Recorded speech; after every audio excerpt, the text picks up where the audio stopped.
Bonjour à tous chers mortels, c'est Dragmar, on se retrouve avec une nouvelle lecture manga, donc 3 titres totalement random. De toute façon je pense que les lectures manga, il va pas en avoir beaucoup pendant un certain temps parce que j'aurai pas grand chose à vous présenter d'autre, ou alors je serai que des vieux titres, on verra.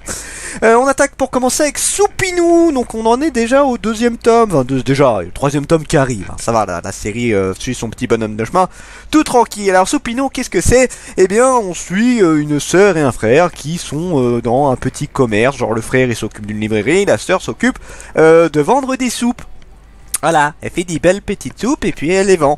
Et à un moment donné, ils vont tomber sur une petite boule de poil qui va se transformer au fur et à mesure. Donc au début c'était juste une petite boule de laine et après c'est devenu un petit chat dans ce style-là, si on peut appeler ça un chat, qui vont appeler Supinuu. Voilà, et ça va être tout simplement le récit de ces deux personnages avec Supinuu qui fait plein de trucs tout mignons, tout kawaii. Voilà, et je vous ai résumé grosso modo le manga.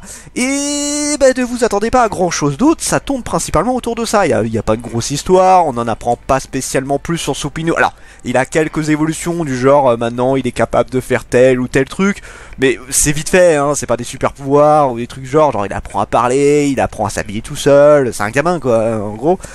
Et bah si l'objectif c'est juste de voir des trucs mignons et passer un petit moment agréable, bah Supinuu remplit totalement son objectif. Et après tout, j'ai envie de vous dire, c'est pas plus mal, hein. D'ailleurs le deuxième manga que je vais vous présenter un peu dans ce style-là, là Supinuu c'est principalement, voilà, tu veux regarder quelque chose de sympa, tu veux profiter peinardo, et bah c'est très sympa. C'est très agréable, ça vaut vraiment le coup d'œil, voilà, c'est sans prise de tête. C'est vraiment sans prise de tête, ça colle plutôt bien avec la saison qu'on a actuellement, voilà, tu te détends, bah c'est bien, c'est très très bien. Donc Supinuu, voilà, j'ai pas grand chose d'autre à dire dessus, c'est de la détente totale, c'est mignon, voilà, c'est tout mignon. On attaque ensuite au Grand Air, un manga que j'apprécie énormément, on en est déjà au 9ème tome, c'est une série que j'apprécie beaucoup, et beaucoup. Je suis très très fan de Au Grand Air. Donc c'est un peu le même principe mais un peu plus développé quand même. Où là en gros on va suivre plusieurs jeunes filles qui sont en train d'apprendre le camping. Alors en fait la première qu'on suit a l'habitude de faire du camping, mais c'est pas une experte non plus. Voilà, elle traverse le pays avec sa petite mobilette pour sa petite trotte là pour aller d'endroit en endroit pour passer du camping. À la base elle le faisait toute seule et au fur et à mesure bah, elle va rencontrer d'autres filles de son âge qui s'intéressent aussi au camping et ça va devenir du coup des expéditions où ils vont aller à tel endroit pour tout simplement faire du camping. Donc un peu comme Supinuu, ce manga est principalement pour de la détente, c'est de la rigolade, c'est là juste pour observer des beaux endroits et il a un côté aussi très...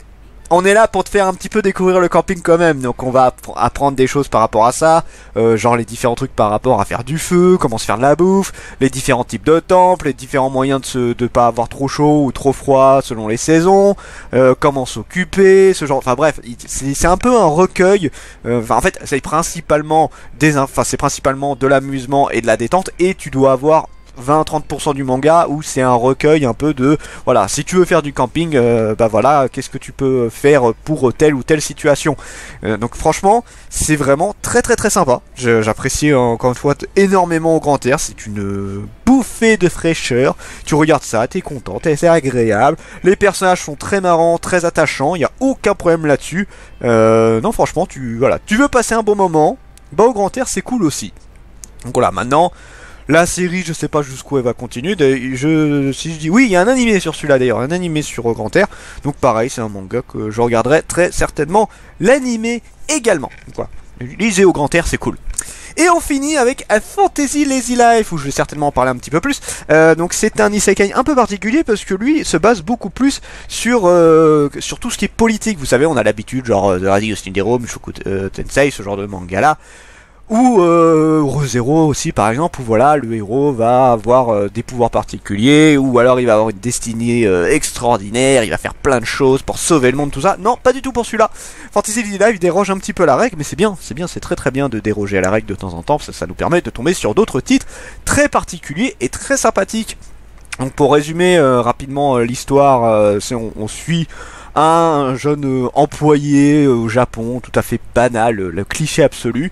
Et en fait, à un moment donné, une reine va arriver d'un autre monde et va lui dire, voilà, tu as du sang de mon royaume, enfin de mes ancêtres, qui coule dans tes veines. Et en fait, si je veux prolonger la lignée par rapport à nos pouvoirs, il faudrait que ce soit toi, mon mari. Donc voilà, par contre, si jamais tu viens, tu vas pas pouvoir revenir avant plusieurs années. Donc à la limite, attends-toi à vivre chez nous, quoi, quasiment, quoi.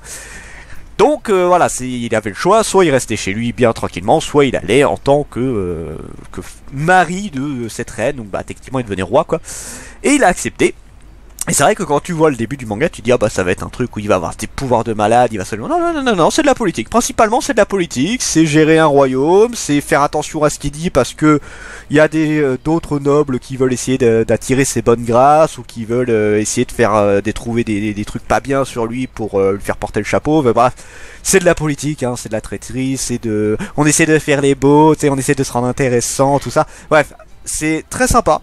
C'est franchement très sympa, en plus c'est dans un univers fantastique, donc bon, le fantastique est là, est quand même présent, mais c'est vrai que c'est plus le côté histoire et politique qui est très très mis en avant dans Fantasy Life, mais j'apprécie beaucoup, ça s'enchaîne extrêmement bien, et bon après il faut quand même, faut réussir à s'intéresser à tout ça, en fait, je suis pas fan de la politique, pour vous dire, mais sans être fan de la politique, j'ai vachement bien accroché à l'histoire. Les personnages sont très attachants, il se passe quand même pas mal de choses, mine de rien. Voilà, personnellement, moi j'aime beaucoup. Mais là, en fait, si je devais résumer le manga, tu vois un peu la gestion d'un royaume. Tu vois un peu comment un royaume est géré, et c'est vraiment très très très agréable. Moi j'apprécie beaucoup. Je suis très très très fan de la Fantasy Life. Donc voilà, c'est un isekai qui change de ce qu'on a l'habitude de voir. Et encore une fois, déroger oreilles, c'est pas plus mal de temps en temps. J'ai tapé mon casque. Faut que je me calme. Donc voilà, c'est tout pour les lectures manga. Donc je vous le dis, je sais pas s'il y en aura d'autres parce que là j'ai plus beaucoup de titres nouveaux à vous présenter. Enfin, à parler des suites, donc au pire ce sera des vieux titres, je verrai. Sur ce, c'était Dragmar et je vous dis à la prochaine, chers mortels.